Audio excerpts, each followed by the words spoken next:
സ്നേഹം, ദിവ്യസ്നേഹം, സ്നേഹം, ദിവ്യസ്നേഹം. 2 രാജാക്കന്മാരുടെ പുസ്തകം 6-ാം അധ്യായം 15-ാം വാക്യം വായിക്കാം.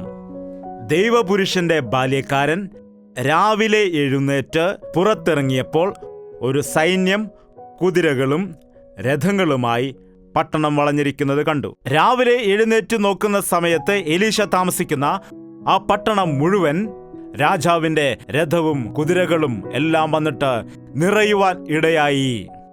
ബാല്യക്കാരൻ അത് കണ്ട് ഭയന്ന് വിറച്ചിട്ട് ഓടിച്ചെന്ന്, ദൈവദാസ, ഇപ്പോൾ എന്താണ് ചെയ്യേണ്ടത്?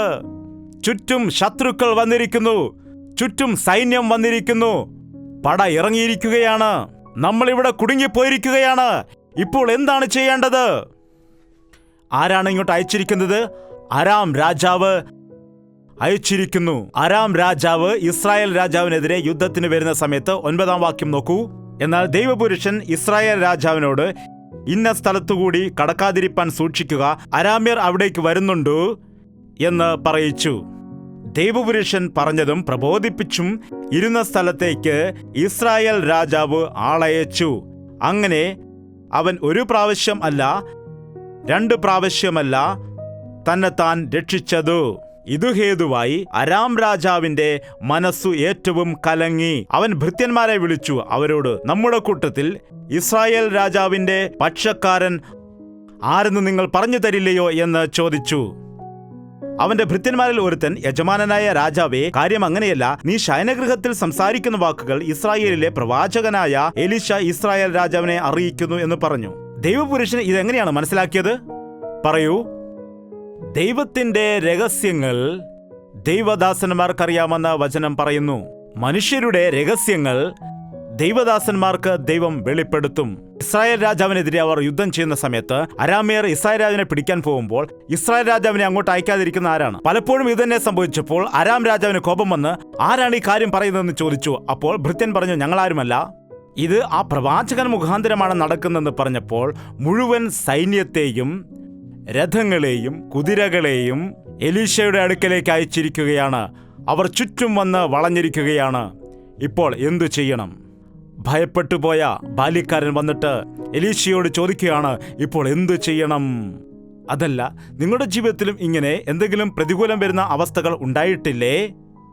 എന്തു ചെയ്താലും അത് തെറ്റ് എന്നുള്ളതായ അവസ്ഥ നിങ്ങളുടെ ജീവിതത്തിൽ ഉണ്ടായിട്ടുണ്ടോ? എന്തു ചെയ്താലും പരിഹാരം ലഭിക്കാത്ത, എന്തു തന്നെ ചെയ്താലും സഹായം ലഭിക്കാത്ത അവസ്ഥ വന്നിട്ടുണ്ടോ?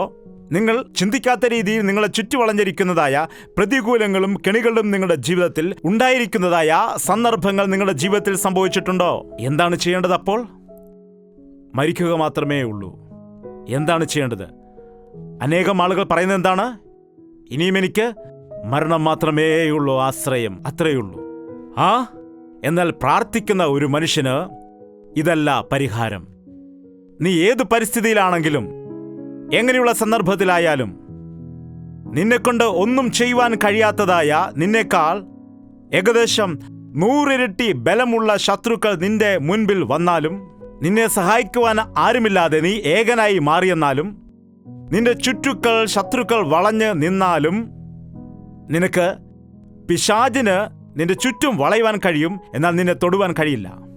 എന്താണ് ചുറ്റും വളയുവാൻ കഴിയും? എന്നാൽ നിന്റെ മുകളിൽ ചുറ്റും നോക്കുമ്പോൾ ഒരു വഴിയുമില്ല എങ്കിൽ നിങ്ങൾ മുകളിലേക്ക് നോക്കൂ. മുകളിൽ ആരാണ്? ദൈവത്തോട് അപേക്ഷിക്കൂ. എന്നെ വിളിച്ചപേക്ഷിക്കൂ, ഞാൻ നിനക്ക് ഉത്തരമരുളും. പ്രാർത്ഥിക്കുന്ന മനുഷ്യൻ കണ്ണുകൾ ഉയർത്തി പ്രാർത്ഥിക്കേണ്ടതാണ്. കൈകൾ ഉയർത്തി പ്രാർത്ഥിക്കണം. ആകാശത്തിലേക്ക് കണ്ണുകൾ ഉയർത്തി പ്രാർത്ഥിക്കുന്നതായ ദിവസം ഈ ഭൂമിയിലുള്ള എല്ലാ തടസ്സങ്ങളും, പ്രതികൂലങ്ങളും, കഷ്ടങ്ങളും, ഞെരുക്കവും, ഭയവും ഇതെല്ലാം നോക്കുന്നതായ സമയത്ത് ഈ ബാല്യക്കാരൻ ഭയപ്പെട്ടതുപോലെ നീയും ഭയപ്പെട്ടേക്കാം. ബാല്യക്കാരന്റെ നിസ്സഹായ അവസ്ഥ നിങ്ങൾക്കും ഉണ്ടായേക്കാം. അവനെപ്പോലെ പേടിച്ചു വിറച്ചേക്കാം. എലീശയുടെ അടുക്കലേക്ക് വന്നിട്ട് ബാല്യക്കാരൻ പറഞ്ഞ സമയത്ത് എലീശ എന്താണ് പറഞ്ഞത് നോക്കാം. നീ പേടിക്കേണ്ട. അങ്ങനെയുള്ളതായ അവസ്ഥയിൽ ഈ ദൈവദാസൻ എന്താണ് പറഞ്ഞതെന്ന് നോക്കുക. പേടിക്കേണ്ട. ഒന്നാമത്തെ പോയിന്റ് എന്താണെന്ന് വെച്ചാൽ ഭയപ്പെടേണ്ട.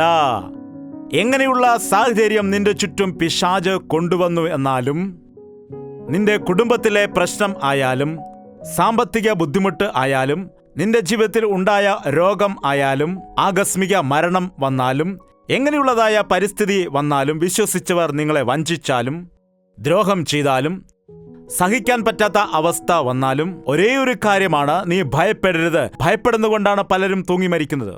ഭയപ്പെടുന്നത് കൊണ്ടാണ് പിശാചിന് നീ കീഴ്പ്പെട്ടു പോകുന്നത്. നീ കീഴ്പ്പെടുമ്പോൾ പിശാച് നിന്നെ നോക്കിയിട്ട് വീണ്ടും നിന്നെ ഭയപ്പെടുത്തും. അതുകൊണ്ട് ഭയപ്പെടരുത്. രണ്ടാമത്തെ പോയിന്റ്, നമ്മോട് കൂടെയുള്ളവർ അവരോട് കൂടെയുള്ളവരെക്കാൾ ഏറ്റവും അധികമെന്ന് പറഞ്ഞു. നമ്മുടെ പക്ഷത്ത് ഉള്ളവർ അവരുടെ പക്ഷത്ത് ഉള്ളവരെക്കാൾ ഏറ്റവും അധികമെന്ന് പറഞ്ഞു. ഒരുപക്ഷെ ബാല്യക്കാരൻ ചോദിച്ചിരുന്നിരിക്കാം, എന്താണ് ദൈവദാസ, അങ്ങയുടെ പക്ഷത്ത് ഞാനുണ്ട്, എൻ്റെ പക്ഷത്ത് അങ്ങയുമുണ്ട്. ഞാൻ പേടിച്ച് മരിക്കുന്ന അവസ്ഥയാണ്. നമ്മുടെ പക്ഷത്ത് ആരാണുള്ളത്? എലീശ വലിയൊരു ബംഗ്ലാവിലാണോ ഉള്ളത്, അതോ ഒരു കുടിലിൽ ആണോ ഉള്ളത്? നായമാൻ വന്നതായ സമയത്ത് രഥത്തിൽ നിന്ന് ഇറങ്ങിയതുപോലുമില്ല. രാജാവിൻ്റെ അടുക്കലേക്ക് ഇറങ്ങിപ്പോകാനിടയായി. ഞാനെന്താ ദൈവമാണോ നിന്റെ കുഷ്ഠം സൗഖ്യമാക്കുന്നതിന് വേണ്ടി എന്ന് രാജാവ് ചോദിക്കുവാനിടയായി. രാജാവ് ദുഃഖിച്ചു എന്ന് എലീശ മനസ്സിലാക്കിയപ്പോൾ എലീശ രാജാവിന്റെ അടുക്കിലേക്ക് ആളയച്ചപ്പോൾ, അവിടെ എലീശ എന്ന ദേവദാസിന്റെ അടുക്കിലേക്ക് രഥത്തിൽ കയറി ചെന്നപ്പോൾ, അങ്ങനെ രഥത്തിൽ കയറിയിട്ട് ആ ദേശമെല്ലാം ചുറ്റി വന്ന സമയത്ത് അവനത് ഒരു കുടിലാണ് താമസിക്കുന്നത്. അതുകൊണ്ട് അവൻ രഥത്തിൽ നിന്ന് ഇറങ്ങിയില്ല. രഥത്തിൽ നിന്ന് ഇറങ്ങാതെ അവിടെ തന്നെ ഇരുന്നിട്ട് പണിക്കാരനെ വിളിച്ചിട്ട്, എന്താണ്, നയമാൻ മഹാരാജാവ്, അരാം രാജ്യത്തിന്റെ മഹാരാജാവായവൻ, മഹാപരാക്രമശാലി കുഷ്ഠരോഗി നായമാൻ വന്നുവെന്ന് പറയൂ. മഹാരാജാവ് വന്നിരിക്കുന്നു. നമസ്കാരം സാർ, നമസ്കാരം സാർ എന്ന് പറഞ്ഞ് പാസ്റ്റർ പോകാനിടയായോ? MLA വരുമ്പോൾ ദേവദാസൻ എഴുന്നേൽക്കാനിടയാകും. MP വരുമ്പോൾ ദേവദാസൻ എഴുന്നേറ്റ് പോകാനിടയാകും. എന്തുകൊണ്ടാണ്? ഇവിടെ നോക്കൂ, എന്താണ് പറഞ്ഞത്? നയമാനോട് പോയി യോർദാൻ നദിയിൽ 7 തവണ മുങ്ങൂ എന്ന് പറഞ്ഞു. യജമാനെ അങ്ങ് ചെന്നിട്ട് യോർദാൻ നദിയിൽ 7 തവണ മുങ്ങുവാൻ പറഞ്ഞു. അപ്പോൾ നയമാന് കോപമുണ്ടായി. കുഷ്ഠരോഗമായിരിക്കുന്നുവെങ്കിലും കോപത്തിന് മാത്രം ഒരു കുറവുമില്ല. എന്താണ് പറഞ്ഞത്? ഞങ്ങളുടെ രാജ്യത്ത് നദികൾ ഇല്ലാത്തതുകൊണ്ടാണോ ഞാൻ രഥത്തിൽ കയറി ഇത്രമാത്രം ദൂരം യാത്ര ചെയ്തു വന്നത്? നദിയിൽ മുങ്ങിക്കുളിക്കാനാണോ? ഞാൻ ആറാം രാജാവിന്റെ സൈന്യാധിപതിയായിരിക്കുന്ന നയമാൻ, പരാക്രമശാലിയായിരിക്കുന്ന നയമാൻ വന്നപ്പോൾ ദേവദാസൻ വെളിയിൽ പോലും വരാതെ എന്റെ തലമേൽ കൈവച്ചിട്ട് ഹല്ലേലൂയ സ്തോത്രം എന്നൊക്കെ പ്രാർത്ഥിച്ചിട്ട് മാറ്റുമെന്ന്, എന്റെ കുഷ്ഠരോഗം അങ്ങനെ മാറുമെന്ന് ഞാൻ വിചാരിച്ചപ്പോൾ ഞാൻ ചിന്തിച്ചു, അദ്ദേഹം വന്നിട്ട് എന്റെ തലയിൽ കൈവച്ച് പ്രാർത്ഥിക്കുമെന്ന്. എന്നാൽ വെളിയിൽ പോലും വന്നില്ല. രഥം തിരിക്കൂ, നമുക്ക് തിരിച്ചു പോകാമെന്ന് പറഞ്ഞു. പോയാൽ ആർക്കാണ് നഷ്ടം? ബൈബിളിൽ ചില പ്രധാന ആളുകളുണ്ട്, അവരുടെ പേര് പോലും കാണില്ല. ഒരുവൻ കോപം കൊണ്ട് വിറയ്ക്കുന്നതായ സമയത്ത് യജമാനാ യജമാനാ, എന്താടാ പറയൂ. അതല്ല യജമാനനെ, എന്തായാലും നാം ഇത്രമാത്രം യാത്ര ചെയ്തു വന്നു, നാം ആകപ്പാടെ വിയർത്ത് കുളിച്ചിരിക്കുന്നു. അദ്ദേഹം പറഞ്ഞത് വലിയ കാര്യമൊന്നുമല്ലല്ലോ. എന്താണ്, പണം കൊടുക്കാൻ പറഞ്ഞോ? അല്ലെങ്കിൽ അന്നദാനവും വസ്ത്രവും എല്ലാം കൊടുക്കാൻ പറഞ്ഞോ? കുളിച്ച് ശുദ്ധിയാകാനല്ലേ പറഞ്ഞത്? ഏതായാലും നമ്മൾ ഇത്രമാത്രം യാത്ര ചെയ്തു വന്നല്ലേ, കുളിച്ച് ശുദ്ധിയാവുന്നത് നമുക്ക് ഏറ്റവും നല്ലതല്ലയോ എന്ന് പറഞ്ഞു. ശാന്തമായിട്ടാണ് പറയുന്നത്. എങ്കിൽ ശരി, രഥം തിരിക്കൂ. ഒരുവനില്ലായിരുന്നെങ്കിൽ നയമാന്റെ കാര്യം എന്താകുമായിരുന്നു? അങ്ങനെ പോയി വെള്ളത്തിൽ മുങ്ങി, ഒന്നും സംഭവിച്ചില്ല. വീണ്ടും മുങ്ങി, ഒന്നും സംഭവിച്ചില്ല. മുങ്ങി, ഒന്നും സംഭവിച്ചില്ല. വീണ്ടും മുങ്ങി, ഒന്നും സംഭവിച്ചില്ല. വീണ്ടും മുങ്ങി, ഒന്നും സംഭവിച്ചില്ല.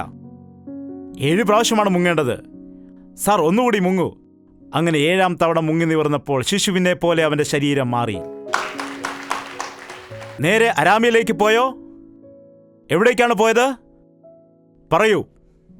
വീണ്ടും എലീശയുടെ അടുക്കിലേക്ക് വന്നിട്ട് രഥത്തിൽ നിന്ന് ഇറങ്ങി എന്നാണുള്ളത്.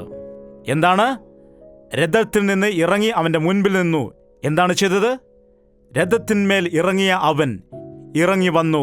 ശിശുവിനെ പോലെയുള്ള ശരീരം മാത്രമല്ല, ശിശുവിന്റെ മനസ്സും ഉണ്ടായിരിക്കുന്നു. നിങ്ങൾ മാനസാന്തരപ്പെട്ട് ശിശുക്കളെ പോലെയാകുന്നില്ല എങ്കിൽ ദൈവരാജ്യത്തിൽ കടക്കാൻ കഴിയില്ല എന്നാണ് വചനം പറയുന്നത്. സ്വർണവും വെള്ളിയും എല്ലാം കൊണ്ടുകൊടുത്തപ്പോൾ എലീശ പറഞ്ഞു, എനിക്ക് വേണ്ട. വെള്ളിയുടെയും സ്വർണത്തിനെയും കിഴികൾ കൊണ്ടുവന്നു. ഒരുപാട് പണത്തിനുള്ള സ്വർണവും വെള്ളിയും കൊണ്ടുവന്ന് നല്ല വിശേഷമായ വസ്ത്രങ്ങൾ കൊണ്ടുവന്നു. ചിലർക്ക് വസ്ത്രം വളരെ ഇഷ്ടമാണ്, അതും വിലയേറിയ വസ്ത്രങ്ങളാണെങ്കിൽ ഒരുപാട് ഇഷ്ടമാണ്. എന്താണ്? അതെല്ലാം കൊണ്ടുവന്ന് കൊടുത്ത സമയത്ത് വേണ്ട എന്ന് പറഞ്ഞു. നായമാൻ തിരിച്ചുപോയതിനു ശേഷം ആളുകൾ എന്നെ നോക്കുന്ന സമയത്ത് ഇതെല്ലാം എവിടെ നിന്ന് കിട്ടി എന്ന് ചോദിക്കുമ്പോൾ, സ്തോത്രാഴ്ച കിട്ടിയെന്ന് പറഞ്ഞാൽ പാവപ്പെട്ടവർ വരുമോ? സൗഖ്യം വന്നത് കാണിക്കയ്ക്ക് വേണ്ടിയല്ല, സ്തോത്രാശിക്ക് വേണ്ടിയല്ല. സൗഖ്യം വന്നത് സൗജന്യമായി പ്രാപിച്ചു, സൗജന്യമായി തന്നെ നൽകുന്നു എന്ന് പറഞ്ഞപ്പോൾ പാവം ഗേഹസിക്ക് വിഷമമായി. അവനും ബാലിക്കാരനാണ്. ഏലിയാവിന്റെ അടുക്കൽ ദാസനായി നിന്ന എലീശ ഇത്ര വലിയ ദൈവദാസനാണെങ്കിൽ എലീശയുടെ അടുക്കൽ ദാസനായി നിൽക്കുന്ന ആൾ 4 ഇരട്ടി ആത്മശക്തി പ്രാപിക്കേണ്ടവൻ ആണ്. എന്നാൽ അവൻ ഒരു പ്രയോജനവുമില്ലാത്തവനായി തീർന്നു. അവൻ അങ്ങനെ തീർന്നതാണ്. അവനെക്കുറിച്ച് പറയുമ്പോൾ അവന്റെ പേര് തന്നെ അതാണ്. എന്താണ്? അവൻ രഥത്തിന് പിന്നാലെ ഓടിയിട്ട് അവിടെ നിന്ന് വസ്ത്രമൊക്കെ വാങ്ങിച്ച് തിരിച്ചു വന്നപ്പോൾ നീ എവിടെ പോയത് ചോദിച്ചപ്പോൾ നിന്റെ ദാസനായിരിക്കുന്ന ഞാൻ എവിടെയും പോയില്ല എന്ന് പറഞ്ഞു. എത്ര വിദഗ്ധമായിട്ടാണ് കള്ളം പറയുന്നത് ഇവിടെ! നീ ആ രഥത്തിന്റെ പിന്നാലെ ഓടിയപ്പോൾ എൻ്റെ മനസ്സ് നിന്റെ കൂടെ ഉണ്ടായിരുന്നല്ലോ. സ്വർണവും വെള്ളിയും സമ്പാദിക്കാനുള്ള സമയമാണോ ഇത്? അതുകൊണ്ട് നയമാനെ വിട്ടുപോയ ആ കുഷ്ഠം നിനക്കും നിന്റെ സന്തതിമേലും വരുമാറാകട്ടെ. ഇവിടെ നാം നോക്കുന്ന സമയത്ത് ഈ വലിയ ദൈവദാസന്റെ അടുക്കൽ വന്നിട്ട് ഒരാൾ ദൂരെ നിന്ന് വന്ന് സൗഖ്യം പ്രാപിച്ചു പോകുമ്പോൾ അദ്ദേഹത്തിന്റെ അടുക്കൽ നിന്നിട്ടുള്ള ബാല്യക്കാരൻ കള്ളം പറഞ്ഞിട്ട് ചതിച്ചിട്ട് കുഷ്ഠരോഗം വരുത്തിവെച്ചു. ഒരു ദൈവദാസന്റെ സംസാരം അതാണ്, വളരെ ജാഗ്രതയോടെ ആയിരിക്കണമെന്ന്. ദൈവദാസനെ നിന്ദിക്കുവാൻ പാടില്ല. ഒന്നാമത്തെ പോയിന്റ്, ദൈവദാസ എന്നോട് ഞാൻ തന്നെ പറയുകയാണ്, ശപിക്കരുത്. ആരെയാണെങ്കിലും അനുഗ്രഹിക്കണം, ശപിക്കുവാൻ പാടില്ല. നിന്റെ കോപത്തിൽ, നിന്റെ വാക്കുകളിൽ ആകാശത്തുനിന്ന് തീയിറങ്ങി ദഹിപ്പിക്കട്ടെ എന്ന് പറഞ്ഞപ്പോൾ അങ്ങനെ തന്നെ സംഭവിച്ചു. ഏലിയാവ് കൽപ്പിച്ച സമയത്ത് അങ്ങനെ തന്നെ ഇവിടെ സംഭവിക്കുന്നത് നമുക്ക് കാണാൻ കഴിയും. അതുകൊണ്ട് എന്താണ് ദൈവദാസന്റെ വാക്കുകൾ? ഇവിടെ ദൈവദാസന്റെ വാക്കുകൾ എപ്പോഴും സൂക്ഷിച്ചായിരിക്കണം. ശാപവാക്കുകൾ ദൈവദാസന്റെ വായിൽ നിന്ന് വരുവാൻ പാടുള്ളതല്ല. ശാപവാക്കുകൾ പറയുന്ന രീതിയിൽ ദൈവദാസനെ നിന്ദിക്കുവാൻ പാടില്ല. 2 വശവും നോക്കണം. എലീശയെ കൂടി വലിയ കാര്യങ്ങൾ സംഭവിപ്പിച്ചു. ദൈവം അവൻ പറഞ്ഞ കാര്യങ്ങളെ അങ്ങനെ തന്നെ നടത്തി. ഇപ്പോൾ പറയുകയാണ്, നമ്മുടെ പക്ഷത്തുള്ള ആളുകൾ അവരുടെ പക്ഷത്തുള്ള ആളുകളെക്കാൾ ഏറ്റവും അധികമാകുന്നു. നിങ്ങളിലുള്ളവൻ ലോകത്തിലുള്ളവനേക്കാൾ വലിയവനാകുന്നു. മറന്നു പോകരുത്. നീ വിശ്വസിക്കുന്ന ദൈവം രാജാക്കന്മാരുടെ രാജാവാണ്. രാജാക്കന്മാരെ കണ്ട് ഭയപ്പെടേണ്ട. അവൻ കർത്താദി കർത്താവാണ്, സർവശക്തനായവനാണ്. ആകാശത്തിലും ഭൂമിയിലുള്ള സകല അധികാരവും എനിക്ക് നൽകിയിരിക്കുന്നു എന്ന് പറയുന്നതായ ദൈവത്തിന്റെ മുൻപിൽ ആ ദൈവം നിന്റെ പക്ഷത്തുണ്ടായിരിക്കുമ്പോൾ നീ ഭയപ്പെടേണ്ട. ആയിരക്കണക്കിന് ദൂതന്മാരെയും സൈന്യത്തെയും നിന്റെ പക്ഷത്ത് നിർത്തുവാൻ മതിയായവനാണവൻ. ശത്രു സൈന്യത്തെ കണ്ട് നീ ഭയപ്പെടേണ്ടതായ കാര്യം ഇല്ല. ശത്രുക്കളെ കണ്ടിട്ട് നീ ഭീതിപ്പെടേണ്ട കാര്യമില്ല. നമ്മുടെ പക്ഷത്ത് ഉള്ളവർ അവരുടെ പക്ഷത്തുള്ളവരെക്കാൾ ഏറ്റവും അധികമെന്ന് പറഞ്ഞ് ഒരു ചെറിയ പ്രാർത്ഥന പ്രാർത്ഥിച്ചു. യഹോവേ, ഇവൻ കാണത്തക്കവണ്ണം ഇവന്റെ കണ്ണ് തുറക്കേണമേ എന്ന് പറഞ്ഞു. ഇങ്ങനെ എലീശ പ്രാർത്ഥിച്ചതായ സമയത്ത് നോക്കൂ 17-ാം വാക്യം. ഇവൻ കാണത്തക്കവണ്ണം ഇവന്റെ കണ്ണ് തുറക്കണമേ എന്ന് എലീശ പ്രാർത്ഥിച്ചതായ സമയത്ത്. പ്രാർത്ഥന എന്നത് മണിക്കൂറുകൾ ഒരുപാട് ദിവസങ്ങൾ ചെയ്തെങ്കിൽ മാത്രമേ മറുപടി ലഭിക്കൂ എന്ന് ചിലർ വിചാരിക്കുന്നു. ഏറ്റവും ശക്തിയേറിയ പ്രാർത്ഥന എന്താണെന്ന് ചോദിച്ചാൽ 40 ദിവസം ഉപവാസ പ്രാർത്ഥന ചെയ്യുന്നതാണെന്ന് ചിലർ വിചാരിക്കുന്നു. 21 ദിവസം ഉപവസിക്കുന്നതാണെന്ന് ചിലർ വിചാരിക്കുന്നു. എന്നാൽ ഒരു വ്യക്തിക്ക് പ്രാർത്ഥനയുടെ ആത്മാവ് ഉണ്ടായിരിക്കുമ്പോൾ, ഐക്യതയോടെ പ്രാർത്ഥിക്കുന്നതായ അനുഭവം ഉണ്ടായിരിക്കുമ്പോൾ, ദൈവത്തോട് ശുദ്ധമനസ്സാക്ഷിയോടുള്ള പ്രാർത്ഥന അനുഭവത്തോടെ ജീവിക്കുന്ന സമയത്ത് ദാവീദ് 3 നേരം പ്രാർത്ഥിച്ചതായി നമുക്ക് കാണാൻ കഴിയും ദിവസവും. അപ്പോഴെല്ലാം ദൈവവുമായി അവന് കണക്ഷൻ ഉണ്ടായിരുന്നു. ലേറ്റസ്റ്റ് ആയിട്ടുള്ള ന്യൂസ് അറിയുന്നത് പോലെ എപ്പോഴും ദൈവവുമായി ഒരു കണക്ഷൻ ഉള്ള വ്യക്തിയായിരുന്നു. നിരന്തരം ദൈവത്തോട് പ്രാർത്ഥിക്കുന്നവൻ, രഹസ്യമായി ദൈവത്തോട് പ്രാർത്ഥിക്കുന്ന വ്യക്തി, മണിക്കൂറുകളോളം ദൈവസന്നിധിയിൽ പ്രാർത്ഥിക്കുന്ന വ്യക്തി, ഒരു നിമിഷം ഒരു ചെറിയ പ്രാർത്ഥന പ്രാർത്ഥിച്ചാലും ആകാശത്ത് നിന്ന് ദൈവത്തിന്റെ ശക്തി ഇറക്കുവാൻ അവന് കഴിയും. എലീശയെ ഒരു പ്രാർത്ഥനാ മനുഷ്യൻ എന്ന് വിളിക്കുന്നതിൽ ഒരു സംശയവും വേണ്ട. ഇവിടെ അവന്റെ പ്രാർത്ഥനയിൽ എന്താണ് സംഭവിച്ചെന്ന് നമുക്ക് നോക്കാം. ഒരു ചെറിയ പ്രാർത്ഥന പ്രാർത്ഥിച്ചു. പേടിക്കേണ്ട, അവരുടെ പക്ഷത്തുള്ളവരെക്കാൾ ഏറ്റവും അധികം നമ്മുടെ പക്ഷത്തുണ്ട് എന്ന് പറഞ്ഞിട്ട് യഹോവേ, ഇവന്റെ കണ്ണ് തുറക്കണമേ എന്ന് പ്രാർത്ഥിച്ചപ്പോൾ, അങ്ങനെ പ്രാർത്ഥിച്ചപ്പോൾ എന്താണ് സംഭവിച്ചെന്ന് നോക്കുക. ഇവിടെ യഹോവ ബാലിക്കാരൻ്റെ കണ്ണ് തുറന്നു. വായിക്കുക. എലീശയുടെ ചുറ്റും അഗ്നിമയമായ കുതിരകളും രഥങ്ങളും കൊണ്ട് മല നിറഞ്ഞിരിക്കുന്നത് അവൻ കണ്ടു. മനുഷ്യന്റെ നേത്രങ്ങൾക്ക് അത് കാണുവാൻ കഴിയില്ലായിരുന്നു. എലീശയുടെ ചുറ്റും എന്താണുള്ളത്? അഗ്നിമയമായ കുതിരകളും രഥങ്ങളും കൊണ്ട് മല നിറഞ്ഞിരിക്കുകയാണ്. വലിയ കോലാഹലം, വലിയൊരു കാവലുണ്ടാക്കിയിരിക്കുന്നു. യഹോവയിൽ ഭക്തിയോടെ ആയിരിക്കുന്നവർക്ക് ചുറ്റും ചുറ്റും ചുറ്റും അവന്റെ ദൂതന്മാർ കാവൽ നിൽക്കുന്നു. പ്രാർത്ഥിക്കുന്ന വീടിന് ചുറ്റും ദൈവത്തിന്റെ വേലിയുണ്ട്. ദൈവത്തിന്റെ ദൂതന്മാരുടെ കാവലുണ്ട്. ദൈവത്തിന്റെ ദൂതന്മാർ നിന്റെ വീടിന് മുകളിൽ പറന്നുകൊണ്ടേയിരിക്കും, സഞ്ചരിച്ചുകൊണ്ടേയിരിക്കും. ഒരു ദോഷവും നിനക്ക് ഉണ്ടാകാതെ, നിനക്കൊരു തിന്മയും ഭവിക്കാതെ, ഒരു രോഗവും നിന്നെ തൊടാതെ. നിന്റെ മുൻപിൽ 10,000 പേർ വന്നാലും നിനക്ക് ഒരു ആപത്തും സംഭവിക്കാതെ ദൈവം തന്റെ ദൂതന്മാരെ അയച്ച് കാവൽ ചെയ്യും. ദൈവം ദൂതന്മാരെ നമുക്ക് വേണ്ടിയാണ് സൃഷ്ടിച്ചത്. നമ്മെ പരിപാലിക്കുന്നതിനായിട്ട്, നമുക്ക് കാവൽ ചെയ്യാൻ, നമ്മെ സഹായിക്കുന്നതിനായി, നമ്മുടെ കൂടെ ആയിരിക്കാനാണ് ദൂതന്മാരെ സൃഷ്ടിച്ചിരിക്കുന്നത്. പ്രാർത്ഥിക്കുന്ന സമയത്ത് സ്വർഗം കുലുങ്ങുകയും ദൂത സൈന്യം നിന്റെ ചുറ്റും, നിന്റെ കുടുംബത്തിന് ചുറ്റും, നിന്റെ സഭയ്ക്ക് ചുറ്റും ഇറങ്ങുന്നത് കാണാൻ കഴിയും. നീ പ്രാർത്ഥിക്കുന്ന സമയത്ത്, കൈ ഉയർത്തി പ്രാർത്ഥിക്കുന്ന സമയത്ത് ദുഷ്ടന്റെ തന്ത്രങ്ങളെല്ലാം നിന്നെ വിട്ടിട്ട്, ദുരാത്മശക്തികൾ വിട്ട് ഓടാനിടയാകും. നിനക്കും നിന്റെ ദൈവത്തിനുമിടയിൽ സ്വർഗത്തിന്റെ മഹിമ വെളിപ്പെടുവാൻ ഇടയാവുകയും ചെയ്യും. അവന്റെ കണ്ണ് തുറക്കുന്നതായ സമയത്ത് തുറന്നു നോക്കിയപ്പോൾ അവരുടെ പക്ഷത്ത് നിൽക്കുന്നതായ ആ വലിയ സൈന്യത്തെ കാണുന്ന സമയം അല്പം പോലും ആ ശത്രുവിന്റെ സൈന്യത്തെ ഭയപ്പെടേണ്ടതായ കാര്യം ഇല്ല. പ്രശ്നമുണ്ടാകുമ്പോൾ, പ്രതികൂലമുണ്ടാകുമ്പോൾ, നനയ്ക്കാത്തതായ ആപത്തുകൾ നമ്മുടെ ജീവിതത്തിൽ ഉണ്ടാകുന്നതായ സമയത്ത് ഒരു കാര്യം ചെയ്യൂ. കർത്താവേ, എൻ്റെ മനോനേത്രങ്ങൾ തുറക്കണം, ഞാൻ എവിടെയായിരിക്കുന്നു എന്ന് നീ എന്നെ കാണിക്കണമെന്ന് പ്രാർത്ഥിക്കൂ. നിന്റെ പക്ഷത്ത് കർത്താവുണ്ടെന്നും നിന്റെ ചുറ്റും ദൈവത്തിൻ്റെ സന്നിധി ഉണ്ടെന്നും നിനക്ക് കാണുവാൻ കഴിയും. നിനക്കുള്ള ഭയത്തിൽ നിന്ന് വിടുതൽ ലഭിക്കുകയും ചെയ്യും. അങ്ങനെ എലീശ പ്രാർത്ഥിച്ചതായ സമയത്ത് അവൻ്റെ കണ്ണ് തുറക്കാനിടയായി. 18-ാം വാക്യം. അവർ അവൻ്റെ അടുക്കൽ വന്നപ്പോൾ എലീശ യഹോവയോട് പ്രാർത്ഥിച്ചു, ഈ ജാതിയെ അന്ധത പിടിപ്പിക്കണമേ എന്ന് പറഞ്ഞു. എലീശയുടെ അപേക്ഷ പ്രകാരം അവൻ അവർക്ക് അന്ധത പിടിപ്പിച്ചു. കണ്ണ് തുറക്കാൻ പറഞ്ഞപ്പോൾ തുറന്നു, അന്ധത പിടിപ്പിക്കാൻ പറഞ്ഞപ്പോൾ അങ്ങനെ ചെയ്തു. പ്രാർത്ഥനയിൽ കൂടി പ്രാർത്ഥിക്കുമ്പോൾ നാം തന്നെ കണ്ണടയ്ക്കില്ല. ചെയ്യുമോ?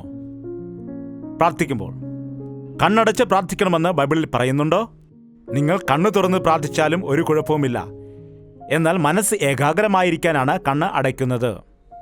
നിങ്ങൾ ഒരു ആത്മീയ ലെവലിൽ എത്തിക്കഴിഞ്ഞ ശേഷം കണ്ണു തുറന്നാലും നിങ്ങളുടെ മുമ്പിൽ എന്തൊക്കെ നടന്നാലും അതൊന്നും കണക്കിടാതെ ദൈവത്തോട് സംസാരിക്കുന്ന തരത്തിലുള്ള വിശ്വാസികളെയും ദൈവദാസന്മാരെ ഞാൻ ഒരുപാട് കണ്ടിട്ടുണ്ട്. എന്നാൽ ഒരു പ്രധാന കാര്യം എന്താണെന്ന് വെച്ചാൽ, നാം പ്രാർത്ഥിക്കുന്നതായ സമയത്ത്, ദൈവദാസൻ ഇവിടെ പ്രാർത്ഥിച്ച സമയത്ത് അവൻ്റെ കണ്ണു തുറക്കാൻ പ്രാർത്ഥിച്ചപ്പോൾ കണ്ണു തുറന്ന് ആ വലിയ സൈന്യത്തെ കാണുവാനിടയായി. സൈന്യം അവരുടെ നേരെ വന്നതായ സമയത്ത്, അവർക്ക് അന്ധത പിടിപ്പിക്കണമെന്ന് പ്രാർത്ഥിച്ചത് സമയത്ത്, എലീശ അങ്ങനെ പ്രാർത്ഥിച്ച സമയത്ത് എലീശയുടെ പ്രാർത്ഥന കണക്കിൽ എടുത്തുകൊണ്ട് നോക്കൂ, ഇവിടെ ദൈവം എങ്ങനെയാണ് ഒരു ദൈവദാസന്റെ പ്രാർത്ഥന കേൾക്കുന്നതെന്ന്, പ്രാർത്ഥിക്കുന്നവർക്ക് എങ്ങനെ മറുപടി കൊടുക്കുന്നു എന്ന് നോക്കുക. നാം പ്രാർത്ഥിക്കുന്നുവെങ്കിലും നാം പലപ്പോഴും മറുപടിക്ക് വേണ്ടി കാത്തിരിക്കുന്നില്ല. നാം പ്രാർത്ഥിക്കുന്നവരാണെങ്കിലും ആ പ്രാർത്ഥന നാം വിശ്വാസത്താൽ ചെയ്യുന്നില്ല. നാം പ്രാർത്ഥിക്കുന്നവരാണെങ്കിലും നമ്മുടെ പ്രാർത്ഥനയുടെ മറുപടി നാം പ്രതീക്ഷിക്കുന്നില്ല. എന്നാൽ എപ്പോഴാണ് എലീശ പ്രാർത്ഥിച്ചത്, അപ്പോൾ മുതൽ അവർക്ക് കണ്ണു കാണുവാൻ കഴിയുന്നില്ല. അവർ നേരെ വരാനിടയായി. അപ്പോൾ എന്താണ് പറഞ്ഞത്? 19-ാം വാക്യം. എലീശ, ഇതല്ല വഴി, പട്ടണവും ഇതല്ല, എന്റെ പിന്നാലെ വരുവിൻ, നിങ്ങൾ അന്വേഷിക്കുന്ന ആളുടെ അടുക്കൽ ഞാൻ കൊണ്ടുപോകാം എന്ന് പറഞ്ഞ് അവനവരെ ശമരിയിലേക്ക് കൊണ്ടുപോകാനിടയായി. ശമരിയ പട്ടണമെന്ന് പറഞ്ഞാൽ ഇസ്രായേൽ രാജാവിന്റെ രാജധാനി വരെ അവരെ കൂട്ടിക്കൊണ്ടുപോകുവാൻ ഇടയായി. അടുത്ത വാക്യം വായിക്കാം. ശമരിയിൽ എത്തിയപ്പോൾ എലീശ, യഹോവേ, കാണത്തക്കവണ്ണം ഇവരുടെ കണ്ണു തുറക്കണമേ എന്ന് പറഞ്ഞു. യഹോവ അവരുടെ കണ്ണു തുറന്നു. അവർ നോക്കിയപ്പോൾ തങ്ങൾ ശമര്യയുടെ നടുവിൽ നിൽക്കുന്നത് കാണുവാനിടയായി. നോക്കുക, ഇതുവരെയും ഒരു ദൈവദാസൻ ഇങ്ങനെ അന്ധത പിടിപ്പിക്കണമെന്ന് പ്രാർത്ഥിച്ചിട്ടില്ല. അവർക്ക് അന്ധത പിടിപ്പിക്കണമെന്ന് എന്ന് പ്രാർത്ഥിച്ചു. പിന്നീട് എന്താണ് ചെയ്തത്? അവർക്ക് അന്ധത മാറ്റിക്കൊടുത്തു. അവർക്ക് കാഴ്ച കിട്ടിയോ ഇല്ലയോ? മറ്റൊരു വ്യക്തിയെ ബരയേശു, പൗലോസിനെ നേരിട്ടവൻ. അപ്പോൾ പൗലോസ് അവനെ നോക്കിയിട്ട് എന്താണ് പറഞ്ഞെന്നറിയാമോ? കുറച്ചു കാലത്തേക്ക് നിനക്ക് കാഴ്ച ഇല്ലാതെ ഇരിക്കട്ടെ എന്ന് പറയുവാനിടയായി. അതുപോലെ അതിവിശുദ്ധ സ്ഥലത്തേക്ക് പോയതായ സക്രിയാവ് ദൈവത്തിന്റെ ദൂതൻ പറഞ്ഞ വാക്ക് കേട്ടില്ല. നിനക്കൊരു മകൻ ഉണ്ടാകും, അവൻ യോഹന്നാൻ എന്ന് പേർ വിളിക്കും, അവൻ വലിയവനായി മാറും എന്ന് പറഞ്ഞപ്പോൾ പ്രായം ചെന്ന ഞങ്ങൾക്ക് എങ്ങനെയാണ് കുഞ്ഞുങ്ങളുണ്ടാകുന്നത്? അങ്ങനെ സക്രിയാവും എലിസബത്തും ദൈവത്തിന്റെ വാക്ക് അവിശ്വസിച്ചത് കൊണ്ട് നീ ഇത് വിശ്വസിക്കുന്നത് വരെ നീ സംസാരിക്കുകയില്ല. വെളിയിൽ വന്ന് ബബ്ബ എന്ന് പറഞ്ഞു. കുഞ്ഞ് ജനിച്ചു കഴിഞ്ഞപ്പോൾ പേരിടുന്ന സമയത്ത് യോഹന്നാൻ എന്ന് എഴുതി കാണിക്കുമ്പോൾ ആ സമയത്ത് അവന്റെ വായ് തുറക്കുവാനിടയായി. ദൈവം ഒരിക്കലും നമ്മെ ശപിക്കുന്നവൻ അല്ല, നമുക്ക് പാഠങ്ങൾ പഠിപ്പിക്കുന്നവൻ ആണ്. നാം പ്രയോജനമുള്ളവരാകുന്നതിന് വേണ്ടി, പശ്ചാത്തപിക്കുന്നതിന് വേണ്ടി ചില സമയത്ത് നമുക്ക് കഷ്ടങ്ങളും നഷ്ടങ്ങളും ഉണ്ടാകുന്ന സാഹചര്യങ്ങൾ ഉണ്ടായേക്കാം. എന്നാൽ ഒരിക്കലും നമ്മെ നശിപ്പിക്കുന്ന ദൈവം അല്ല. അവൻ നമ്മെ ഒരിക്കലും ശപിക്കുന്നതായ ദൈവം അല്ല. അവിടെ കണ്ണു തുറന്നു, അവിടെ കണ്ണ് അടച്ചു, ഇവിടെ തുറന്നു. ഇവിടെ എതിരായിട്ട് രാജാവ് നിൽക്കുകയാണ്. രാജധാനിയിലേക്ക് കടന്നു വന്നിരിക്കുകയാണ്. ഇപ്പോഴിവർ എന്താണ് ചെയ്യാൻ പോകുന്നത്? ഇസ്രായേൽ രാജാവ് ഇപ്പോൾ എന്തു ചെയ്യണം? രാജാവ് എന്താണ് പറയുന്നത് നോക്കൂ. 21-ാം വാക്യം. ഇസ്രായേൽ രാജാവ് അവരെ കണ്ടിട്ട് എലീശയോട്, എൻ്റെ പിതാവേ, എൻ്റെ പിതാവേ. ആരാണ്? എലീശ പിതാവേ, ഇവരെ വെട്ടിക്കളയട്ടെ, ഇവരെ വെട്ടിക്കളയട്ടെ എന്ന് എലീശയോട് ചോദിച്ചപ്പോൾ, വെട്ടിക്കളയൂ, ഇവരെ കൊന്നുകളയൂ എന്ന് പറഞ്ഞു. എന്താണ്? ഇവർ എന്നെ പിടിക്കാൻ വേണ്ടിയാണ് വന്നത്. ഞാൻ അവരെ കൊണ്ടുവന്ന് നിന്റെ മുൻപിൽ ആക്കിയിരിക്കുന്നു, ഇഷ്ടമുള്ളതുപോലെ ചെയ്യൂ എന്ന് പറഞ്ഞോ? അരാം രാജാവിനെ ബ്ലാക്ക്മെയിൽ ചെയ്യൂ, ഇവരെ കൊന്നുകളയൂ എന്ന് പറഞ്ഞോ? അവരെ വെട്ടിക്കളയരുത്. എന്താണ് പറഞ്ഞത്? അവരെ വെട്ടിക്കളയരുത്. നിന്റെ വാൾ കൊണ്ടും വില്ലുകൊണ്ടും പിടിച്ചവരെ നീ വെട്ടിക്കളയുമോ? ഇവർ തിന്നുകുടിച്ച് തങ്ങളുടെ യജമാനന്റെ അടുക്കൽ പോകേണ്ടതിന് അപ്പവും വെള്ളവും അവർക്ക് കൊടുക്കുക എന്ന് പറഞ്ഞു. അങ്ങനെ അവർക്ക് വലിയൊരു വിരുന്ന് ഒരുക്കി. അവർ തിന്നു കുടിച്ച ശേഷം അവൻ അവരെ വിട്ടയച്ചു. അയ്യോ, ഇനി നമുക്കൊരു രക്ഷയുമില്ല. നമ്മുടെ കഥ കഴിഞ്ഞത് തന്നെ. നോക്കൂ, അവർ ഇപ്പോൾ ഏത് നിമിഷം നമ്മെ കൊന്നുകളയാൻ ഇടയാകും. എലീശയുടെ പിറകെ പോകണ്ടെന്ന് പറഞ്ഞപ്പോൾ നമ്മുടെ രാജാവ് നമ്മയെല്ലാം അവനെ പിടിക്കുവാൻ വേണ്ടി അയക്കുവാൻ ഇടയായി. ഇപ്പോൾ എന്തായിരിക്കുന്നു നോക്കൂ, നമ്മുടെ കഥ കഴിഞ്ഞത് തന്നെ. ഇനി നമ്മുടെ ഭാര്യമാരെ, മക്കളെ കാണുവാൻ കഴിയില്ല എന്നവർ പറഞ്ഞ് വിറച്ചുകൊണ്ട് നിൽക്കുന്ന സമയം വലിയ വിശാലമായൊരു വിരുന്ന് ഒരുങ്ങിയിട്ട് ഭക്ഷണ പദാർത്ഥങ്ങളെല്ലാം കൊടുത്ത് കഴിക്കൂ എന്ന് പറഞ്ഞാൽ അവർക്കത് കഴിക്കണമോ, കരയണമോ? ഒരു നിമിഷം അതൊന്ന് ആലോചിക്കൂ. കഴിച്ച് കൈകളൊക്കെ കഴുകിട്ട് തിരിച്ച് രാജാവിന്റെ അടുക്കൽ ചെന്ന് നിൽക്കുമ്പോൾ അവർ എന്താണ് അവിടെ ചെന്ന് പറയുന്നത്? പറയൂ. എലീശയെ പിടിച്ചുകൊണ്ട് വന്നില്ലേ എന്ന് ചോദിക്കുമ്പോൾ എന്താണ് അവർ മറുപടി പറയുന്നത്? ഇവിടെ വായിക്കുന്നു, ആരാമ്യ പടക്കൂട്ടങ്ങൾ ഇസ്രായേൽ ദേശത്തേക്ക് പിന്നെ വന്നില്ല. അവർ വളരെ ഭയപ്പെടുവാനിടയായി. അയ്യോ, ഞങ്ങൾ ഇനിയും ഒരിക്കലും അങ്ങോട്ട് പോകില്ല. ഒരു വിധത്തിലാണ് ഞങ്ങൾ അവിടെ നിന്ന് രക്ഷപ്പെട്ടത്. ഞങ്ങൾക്ക് ഭക്ഷണമൊക്കെ തന്നു, എന്നാൽ അവർ ഞങ്ങളെ ഒന്നും ചെയ്തില്ല. അത് ഭാഗ്യമാണ്. ആ രാജാവ് ഒരു പക്ഷെ ഞങ്ങളെ കൊന്നുകളഞ്ഞിരുന്നുവെങ്കിൽ നാം എന്ത് ചെയ്യുമായിരുന്നു? അതുകൊണ്ട് ഞങ്ങൾ ഇനി അങ്ങോട്ട് പോകില്ല. അവർ വലിയ നല്ല ആളുകളാണ്. എലീശ വലിയൊരു ദൈവദാസനാണ്, പ്രവാചകൻ ആണ്. അദ്ദേഹം ഒന്ന് പറഞ്ഞപ്പോൾ ഞങ്ങൾ കണ്ണടയുകയും പിന്നീട് തുറക്കുകയും ചെയ്തു. രാജാവെ, അങ്ങ് തന്നെ പറയൂ, അദ്ദേഹം എത്ര വലിയ മനുഷ്യനാണ്. എന്തുകൊണ്ട് നാം അദ്ദേഹത്തെ ഉപദ്രവിക്കാൻ പോകണം എന്ന് പറഞ്ഞ് ആ ദിവസം തന്നെ യുദ്ധം ചെയ്യുന്നത് ഉപേക്ഷിച്ചു. സമാധാനമുണ്ടാക്കുന്നവർ ഭാഗ്യവാന്മാർ, അവർ ദൈവത്തിന്റെ പുത്രന്മാർ എന്ന് വിളിക്കപ്പെടും. ദൈവദാസന്മാർ സമാധാനം ഉണ്ടാക്കുന്നവരായിരിക്കണം, അല്ലാതെ ഭിന്നതയ്ക്കും കലഹത്തിനും ബഹളത്തിനും ഒന്നും ഇടം കൊടുക്കുന്നവർ ആയിരിക്കുവാൻ പാടില്ല. പ്രാർത്ഥന ഒരു വ്യക്തിയെ മൃദുവാക്കി മാറ്റുവാൻ ഇടയാകും. അവരുടെ ഹൃദയത്തിൽ സ്നേഹത്താൽ നിറയാനിടയാകും. ഞാൻ നല്ലവണ്ണം പ്രാർത്ഥിക്കുന്ന വ്യക്തിയാണ്, എന്നാൽ ഭാര്യയോട് ക്ഷമിക്കുവാൻ എനിക്ക് കഴിയില്ല എന്നൊരാൾ പറഞ്ഞു. ഇത് വ്യർത്ഥമാണ്. നീ യഥാർത്ഥമായി പ്രാർത്ഥിക്കുന്ന വ്യക്തിയാണെങ്കിൽ, ഞാൻ പ്രാർത്ഥിക്കുന്നവരുടെ മധ്യസ്ഥ പ്രാർത്ഥന ചിലർക്ക് കൊണ്ട് ചെയ്തപ്പോൾ അവരെക്കുറിച്ച് ഞാൻ ശ്രദ്ധിച്ചു. ചിലർക്ക് കോപമുണ്ട്. അവർ ചെയ്യുന്ന ജോലിക്കനുസരിച്ച്, അവരുടെ പ്രവൃത്തികൾക്ക് അനുസരിച്ച്, അതേപോലെ അവരുടെ നടപ്പനുസരിച്ച്, അവർ ചെയ്യുന്ന പാപം അനുസരിച്ച് ദൈവത്തിൽ നിന്ന് അവർ ദൂരെയായി പോകുമോ, അവർ വീണു പോകുമോ എന്ന് ഭയപ്പെട്ട് അവർക്ക് വേണ്ടി ഞാൻ പ്രാർത്ഥിക്കുന്നതായ സമയത്ത് ഞാൻ അറിയാതെ തന്നെ എൻ്റെ മനസ്സിലേക്ക് അല്ലെങ്കിൽ ഞാൻ അറിയാതെ തന്നെ ആ മനുഷ്യൻ ഞാനാണെന്നുള്ള ഒരു വിചാരം, അല്ലെങ്കിൽ അദ്ദേഹം അനുഭവിക്കുന്ന വിഷമം എനിക്ക് ഉണ്ട് എന്നുള്ള അനുഭവത്തിലേക്ക് വരുവാൻ ഇടയായി. അവരുടെ മുഖം നോക്കരുത്, അവരോട് സംസാരിക്കരുത്, അവൻ ഇറങ്ങിപ്പോയി, അവൻ ഇനിയും ഒരിക്കലും ഇങ്ങോട്ട് വരണ്ട എന്ന് പറയുന്നവരോട് പ്രാർത്ഥിച്ച കഴിഞ്ഞ ശേഷം ഫോൺ ചെയ്ത് സുഖമാണോ മോനെ എന്ന് ചോദിക്കും.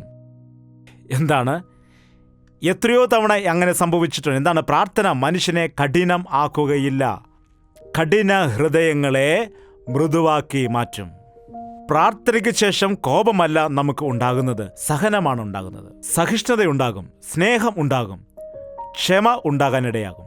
ക്ഷമിക്കാത്ത മനസ്സുള്ള വ്യക്തി പ്രാർത്ഥിക്കുന്നവൻ അല്ല. പ്രാർത്ഥിക്കുന്നതായ സമയത്ത് നിനക്ക് ക്ഷമിക്കുവാൻ കഴിയാത്ത, നിന്നോട് അന്യായം ചെയ്തതായ, നിന്നോട് ദ്രോഹം ചെയ്തതായ വ്യക്തിയെ, നീ എതിർത്തിരുന്നതായ വ്യക്തിയെ നീ മുഴങ്കാലിലിരുന്ന് പ്രാർത്ഥിച്ചിട്ട് എഴുന്നേൽക്കുകയാണെങ്കിൽ അവന്റെ മാറ്റത്തിന് വേണ്ടിയാണ് നീ ആഗ്രഹിക്കുന്നത്, അവന്റെ മരണം അല്ല. അതുമാത്രമല്ല, നിന്റെ പ്രാർത്ഥനയിൽ കൂടി അവന് മാനസാന്തരമുണ്ടാകും. അതാണ് അത്ഭുതം. പ്രാർത്ഥിക്കുന്ന വ്യക്തി പിശാചിനെ ഭയപ്പെടില്ല, ശത്രു സൈന്യത്തെ ഭയപ്പെടില്ല. കർത്താവേ, നീ കണ്ണു തുറക്കൂ, എത്ര വലിയ സൈന്യം നിന്റെ കൂടെ ഉണ്ട്, എത്ര വലിയ കർത്താവാണ് നിന്റെ കൂടെ ഉള്ളത്, എത്ര വലിയ വിജയമാണ് അവൻ കാൽവരി ക്രൂശിൽ ചെയ്തത്. നാം അറിയുന്നതായ സമയത്ത് പിശാചിന്റെ തലയെ തകർത്തതായ കർത്താവ് നമ്മുടെ പക്ഷത്ത് ഉണ്ടെന്ന് അറിയുമ്പോൾ നാം ഒന്നിനെയും ഭയപ്പെടേണ്ടതായ കാര്യം ഇല്ല. തലകളെ വണക്കാൻ നമുക്ക് പ്രാർത്ഥിക്കാം. എല്ലാവരും വായു തുറന്ന് പ്രാർത്ഥിക്കൂ. എന്റെ വലിയ ദൈവമേ, ഞങ്ങളുടെ ചുറ്റും നീ എത്ര അഗ്നിരഥങ്ങളെയാണ് ഇറക്കിയിരിക്കുന്നത്. ഞങ്ങളുടെ സങ്കേതവും ഞങ്ങളുടെ കോട്ടയും ബലവും ശൈലവും അങ്ങയാണെന്നും ഒരു ആപത്തും ഞങ്ങൾക്ക് വരില്ല എന്നും നിന്റെ വചനത്തിലുള്ള കാര്യങ്ങൾ വിശ്വസിക്കുവാൻ ഞങ്ങളെ സഹായിക്കണമേ. നിന്റെ പക്ഷത്തുള്ളവർ ശത്രുവിന്റെ പക്ഷത്ത് ഉള്ളവരെക്കാൾ ഏറ്റവും അധികമാണെന്നുള്ള കാര്യം ഓർമ്മിക്കുവാൻ ഞങ്ങളെ സഹായിക്കുമാറാകണമേ. ഞങ്ങളിലുള്ളവൻ ലോകത്തിൽ ഉള്ളവനേക്കാൾ വലിയവനാണെന്നുള്ള സത്യം മനസ്സിലാക്കുവാൻ ഞങ്ങളെ സഹായിക്കുമാറാകണം. വാളും കുന്തവുമായി ഞങ്ങളെ എതിർക്കുന്ന ആളുകൾ, കുതിരകളും രഥങ്ങളുമായി ഞങ്ങളുടെ നേരെ വരുന്ന ആളുകളോടെ കർത്താവേ, അവർക്ക് വേണ്ടി പ്രാർത്ഥിക്കുവാനുള്ളതായ ഒരു ശക്തി ഞങ്ങൾക്ക് നൽകുമാറാകണം. പ്രാർത്ഥനാ ശക്തി ഞങ്ങൾക്ക് നൽകുമാറാകണമേ. ഏത് ഭവനത്തിലാണ് പിശാചിന്റെ പണി നടക്കുന്നത്, അവനെ നസ്രയനായ യേശുക്രിസ്തുവിന്റെ നാമത്തിൽ ഓടിച്ചു കളയുകയാണ്. അവന്റെ തന്ത്രങ്ങളെ തകർത്ത് കളയുകയാണ്. നിന്റെ കുഞ്ഞുങ്ങളുടെ വീടിന് ചുറ്റും വേലിക്കെട്ടി നീ കാക്കണമേ. ശത്രു ഞങ്ങളുടെ വീടിന് ചുറ്റും വന്നാലും ഞങ്ങളുടെ വീടിനുള്ളിൽ കടക്കാതെ യോവിന്റെ ഭവനത്തിന് ചുറ്റും വേലി കെട്ടിയ ആ വേലി ഞങ്ങൾക്ക് നൽകണം. കർത്താവേ, ശത്രുവിനെ കണ്ടിട്ട് ഭയപ്പെട്ടു പോയ ബാല്യക്കാരനെ പോലെ അല്ലാതെ വിശ്വാസത്തോടുകൂടി പ്രാർത്ഥിച്ചതായി എലീശയെ പോലെ ഞങ്ങളെ മാറ്റിയെടുക്കണമേ. കർത്താവേ, ഞങ്ങളെ പ്രാർത്ഥന മനുഷ്യരാക്കി നീ മാറ്റണമേ. പിശാചിന് കീഴ്പ്പെടുന്നവരായി ഭയപ്പെടുന്നവരായി ഞങ്ങൾ ജീവിക്കാതെ പിശാചിനെ എതിർത്തുകൊണ്ട് ജയാളികളായി ജീവിക്കുന്നതിനായി ഞങ്ങളെല്ലാവരെയും നീ സഹായിക്കണമെന്ന് യേശുക്രിസ്തുവിന്റെ നാമത്തിൽ അപേക്ഷിക്കുന്നു പിതാവേ. ആമേൻ. യേശുവേ, യേശുവേ, യേശുവേ, യേശുവേ, യേശുവേ, യേശുവേ, യേശുവേ, യേശുവേ. നിന്നെ നിന്നെ എന്നും ഞാൻ സേവിക്കും, നീ മാത്രം രാജാവെന്നും. നിന്നെ നിന്നെ എന്നും ഞാൻ സേവിക്കും, നീ മാത്രം രാജാവെന്നും. യേശുവേ, യേശുവേ, യേശുവേ, യേശുവേ, യേശുവേ, യേശുവേ, യേശുവേ, യേശുവേ, യേശുവേ, യേശുവേ, യേശുവേ.